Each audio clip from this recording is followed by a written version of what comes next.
नमस्कार विद्यार्थियों, आज का हमारा विषय समष्टि अर्थशास्त्र से संबंधित है। द्वितीय वर्ष के विद्यार्थी इसका अध्ययन करेंगे। पूर्व वीडियो में मैंने आपको ये बताया था कि समष्टि अर्थशास्त्र का अर्थ क्या है, और उस विश्लेषण में हमने जाना था कि समष्टि अर्थशास्त्र एक अर्थव्यवस्था के समग्र पहलुओं का अध्ययन करता है। आज मैं उसका विस्तृत अध्ययन करते हुए आपको स्पष्ट करना चाहूंगी कि समष्टि अर्थशास्त्र की विषय सामग्री क्या है।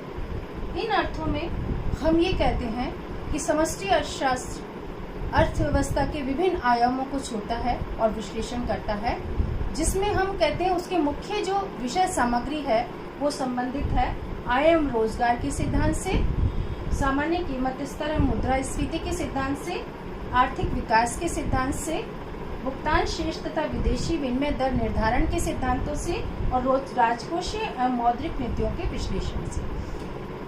इन सिद्धांतों को या इन विषय सामग्रियों को हम विस्तृत रूप में जानना चाहेंगे कि समष्टि अर्थशास्त्र के अंतर्गत हम इनका अध्ययन किस प्रकार से करते हैं। सबसे पहले मैं आपको स्पष्ट करना चाहूंगी आय एवं रोजगार के सिद्धांत। किसी भी अर्थव्यवस्था के अंतर्गत राष्ट्रीय आय का अपना एक महत्वपूर्ण स्थान पाया जाता है, और वो राष्ट्रीय आय एक अर्थव्यवस्था के अंतर्गत उसके विकास की द्योतक होती है। इसलिए राष्ट्रीय आय का अध्ययन करना एक अर्थव्यवस्था के लिए आवश्यक हो जाता है, और रोजगार के स्तरों की प्राप्ति करना अत्यंत ही महत्वपूर्ण हो जाता है। इन संदर्भों में इसके द्वारा समष्टि अर्थशास्त्र के अंतर्गत पूर्ण प्रतियोगी रोजगार के सिद्धांत पर सुधार करते हुए अपना समग्र प्रभावी मांग के नाम से रोजगार एवं राष्ट्रीय आय के सिद्धांत को स्पष्ट करने का प्रयास किया। केन्स ये मान के चलते थे किसी अर्थव्यवस्था के अंतर्गत जो राष्ट्रीय आय होती है वह वास्तव में उपभोग, विनियोग, सरकारी व्यय और शुद्ध निर्यात के योगफल से निर्मित होती है। और एक अर्थव्यवस्था के अंतर्गत राष्ट्रीय आय का बढ़ना अपने आप में प्रगति का द्योतक माना जाता है, और प्रगति की द्योतक होने के कारण इसका विश्लेषण जो है वो अत्यंत आवश्यक हो जाता है। पूर्ण रोजगार के सिद्धांतों को स्पष्ट करने के लिए केन्स ने यह माना था कि अर्थव्यवस्था के अंतर्गत प्रभावी मांग में वृद्धि होना आवश्यक है। तो हम ये मानते हैं कि समष्टि अर्थशास्त्र के अंतर्गत मुख्य रूप से हम आय एवं रोजगार के सिद्धांतों की विवेचना करते हैं, और केन्सियन विश्लेषण इसका एक महत्वपूर्ण उदाहरण है जो समष्टि अर्थशास्त्र का भाग बनता है। इसी प्रकार द्वितीय जो विषय सामग्री हमारे समष्टि अर्थशास्त्र की है वो सामान्य कीमत स्तर एवं मुद्रास्फीति के सिद्धांतों से संबंधित है। अर्थव्यवस्था के अंतर्गत कीमत स्तर का स्टेबल होना बहुत ही जरूरी है, स्थिर होना बहुत ही जरूरी है। कई बार अर्थव्यवस्था में इन्फ्लेशन की स्थितियां पाई जाती हैं, इन्फ्लेशन तेजी आ जाती है और तेजी के कारण कीमत स्तर काफी ऊंचा चला जाता है, और इसी तरह से मंदी के कारण कीमत स्तर जो होता है वो काफी नीचा चला जाता है। तो समस्या यह होती है कि किस प्रकार से कीमत स्तर जो हमारा इंडेक्स नंबर है या सामान्य कीमत स्तर है उसको स्टेबल कैसे किया जाए। स्टेबल करने के लिए कई स्थितियां अर्थव्यवस्था में पाई जाती हैं जो कीमतों के उतार चढ़ाव की समस्याएं हमारी कहलाती हैं। अतः हमारी समष्टि अर्थशास्त्र की विषय सामग्री यह है कि सामान्य कीमत स्तर और मुद्रास्फीति के सिद्धांतों का इसमें विवेचन किया जाए। हम जानते हैं कि मंदी की स्थिति अर्थव्यवस्था में आती है तो कीमतों में गिरावट बहुत तेजी से होने लगती है, बेरोजगारी की मात्रा बढ़ने लगती है। इसी तरह से तेजी की स्थिति जब अर्थव्यवस्था के अंतर्गत आती है तो कीमतों में तेजी से वृद्धि होना प्रारंभ हो जाती है। दोनों ही स्थितियां एक अर्थव्यवस्था के लिए अच्छी नहीं मानी जाती है। जैसे वर्तमान समय में हम देखें तो एक स्टैगफ्लेशन की स्थिति हमारी अर्थव्यवस्था में पाई जा रही है, जिसके अंतर्गत स्टैगफ्लेशन वह स्थिति है जिसके अंतर्गत अर्थव्यवस्था में कीमतों में वृद्धि की प्रवृत्ति भी पाई जाती है और बेरोजगारी की प्रवृत्ति भी साथ में पाई जाती है। मंदी की स्थिति भी अर्थव्यवस्था में उत्पन्न हो जाती है। जो वर्तमान स्थिति अर्थव्यवस्था की पाई जा रही है वो इस प्रकार की स्थिति पाई जा रही है। अतः समष्टि अर्थशास्त्र का विषय यह है कि हम सामान्य कीमत स्तर में स्टेबिलिटी या स्थायित्व किस प्रकार से स्थापित कर सकते हैं, और उन सिद्धांतों की जब विवेचना करते हैं तो ये समष्टि अर्थशास्त्र की विषय सामग्री बन जाती है। विद्यार्थियों, तीसरा जो हमारा विषय सामग्री समष्टि अर्थशास्त्र की है वो आर्थिक विकास के सिद्धांतों से संबंधित है। किसी भी अर्थव्यवस्था का जब हम विकास मापने लगते हैं तो उसकी ग्रोथ रेट के लिए आवश्यक हो जाते हैं कुछ मॉडल्स डेवलप किए जाए। जैसे हम कहते हैं और समष्टि अर्थशास्त्र के अंतर्गत हम केन्जियंस मॉडल को पढ़ते हैं, हम हेरोल्ड और डॉमर के मॉडल्स को पढ़ते हैं।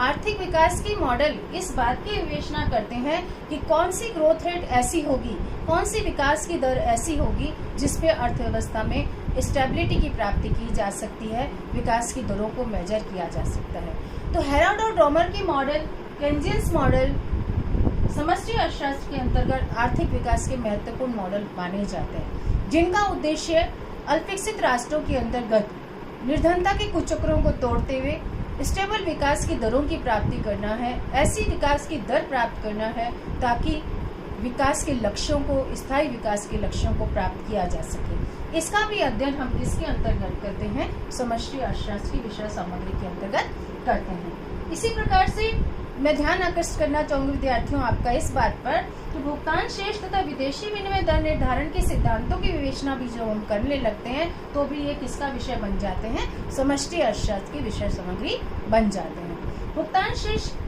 किसी अर्थव्यवस्था में बैलेंस ऑफ पेमेंट जब बढ़ते हैं तो उस अर्थव्यवस्था के एक्सपोर्ट्स भी बढ़ते हैं, कैपिटल ट्रांजेक्शन्स भी बढ़ते हैं और विदेशी मुद्रा जो होती है वो अर्थव्यवस्था के अंतर्गत आती है।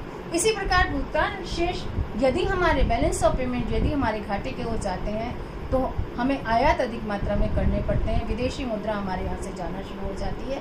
तो ये आवश्यक हो जाता है कि अर्थव्यवस्था के अंतर्गत समष्टि अर्थशास्त्र में हम इसका अध्ययन करें, अर्थात भुगतान शेष के, बैलेंस ऑफ पेमेंट के घाटे और अवधिशेषों की विवेचना इसके अंतर्गत हम करते हैं। और उसका में जो महत्वपूर्ण पहलू है वो इससे संबंधित है कि विदेशी विनिमय दरों का निर्धारण किस प्रकार से होना चाहिए। विदेशी विनिमय दरों के निर्धारण के संदर्भ में हम बैलेंस ऑफ पेमेंट को अच्छा बनाने के लिए या संतुलित बनाने के लिए हम कह सकते हैं हम अधिमूल्यन और अवमूल्यन के सिद्धांतों को लेकर के चलते हैं। और अवमूल्यन के सिद्धांत और अधिमूल्यन के सिद्धांत किससे संबंध होती हैं विद्यार्थियों, विदेशी विनिमय दर से संबंधित होते हैं। जब अर्थव्यवस्था में अवमूल्यन किया जाता है अर्थात हमारे राष्ट्र की मुद्रा का बाह्य मूल्य विदेशी राष्ट्र में घटाया जाता है तो अर्थव्यवस्था में एक्सपोर्ट बढ़ने लगते हैं, निर्यात बढ़ने लगते हैं, जिसके कारण पूंजी का प्रवाह अर्थव्यवस्था में होने लगता है। कई बार सरकार को अधिमूल्यन की नीतियां भी अपनानी पड़ती हैं ताकि इंपोर्ट्स जो हैं उनमें वृद्धि हो जाती है, किसी आवश्यक कारणवश निर्यात हमारे घट जाते हैं, लेकिन अधिमूल्यन की पॉलिसीज भी जो होती हैं वो भी सोच के अर्थव्यवस्था में अडॉप्ट की जाती हैं ताकि अर्थव्यवस्था के अंतर्गत बैलेंस ऑफ पेमेंट और बैलेंस ऑफ ट्रेड को संतुलित किया जा सके। इसका अध्ययन बहुत महत्वपूर्ण हो जाता है अर्थशास्त्र के, समष्टि अर्थशास्त्र के भाग के अंतर्गत, क्योंकि यही सारी नीतियां जो होती हैं हमारे अंतर्राष्ट्रीय व्यापार को प्रभावित करती हैं, अतः इनका अध्ययन समष्टि अर्थशास्त्र के अंतर्गत किया जाता है। इसी प्रकार विद्यार्थियों राजकोषीय मौद्रिक नीतियों का विश्लेषण भी समष्टि अर्थशास्त्र की विषय सामग्री बन जाता है, क्योंकि हम देखते हैं कि यदि हमें अर्थव्यवस्था में आर्थिक विकास के दरों की प्राप्ति करनी है, कीमत स्थायित्व को प्राप्त करना है, रोजगार के स्तरों को प्राप्त करना है, अंतर्राष्ट्रीय बाजार में भुगतान शेष को सही करना है, तो बिना राजकोषीय मौद्रिक नीतियों के इम्प्लीमेंट किए हुए इन लक्ष्यों की प्राप्ति हम कर ही नहीं सकते हैं, जो कि अर्थव्यवस्था के सबसे महत्वपूर्ण लक्ष्य माने जाते हैं एक किसी अर्थव्यवस्था के विकास के लिए। राजकोषीय नीतियां कब विस्तारवादी होनी चाहिए, कब संकुचित होनी चाहिए, इसी तरह से मौद्रिक नीतियां कब विस्तारवादी होनी चाहिए और कब संकुचित होनी चाहिए, इन दोनों को अडॉप्ट करते हुए, पॉलिसीज को अडॉप्ट करते हुए हम समष्टि अर्थशास्त्र की विषय वस्तु इसे बनाते हैं।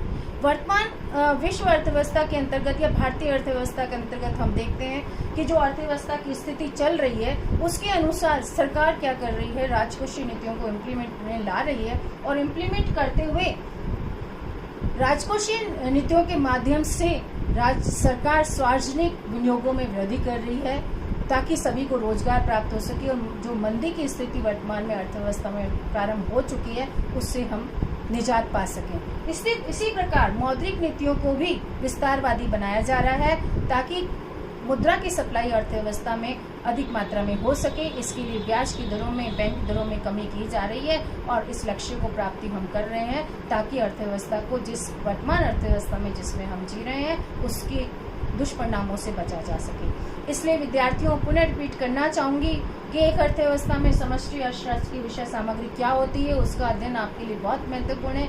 वर्तमान संदर्भ में भी अर्थव्यवस्था के समष्टि अर्थशास्त्र की विषय सामग्री आय एवं रोजगार के सिद्धांतों से संबंधित है, सामान्य कीमत स्तर से संबंधित है, आर्थिक विकास के सिद्धांतों से संबंधित है, भुगतान श्रेष्ठ और विदेशी विनिमय निर्धारण के सिद्धांतों से संबंधित है और राजकोषीय और मौद्रिक उद्योगी विश्लेषण से संबंधित है। प्रिय विद्यार्थियों, हमें समष्टि अर्थशास्त्र का अध्ययन इसलिए भी महत्वपूर्ण हम मान करके चलते हैं क्योंकि यही एक विश्लेषण की बिंदु नहीं है। जब तक हम समष्टि अर्थशास्त्र को समग्र रूप में अध्ययन नहीं करेंगे, हम व्यष्टि के निष्कर्षों के आधार पर समष्टि अवलोकन अर्थव्यवस्था का नहीं कर सकते हैं। इसलिए आवश्यक है कि समष्टि अर्थशास्त्र की विषय सामग्री को समझा जाए और उनका अध्ययन किया जाए।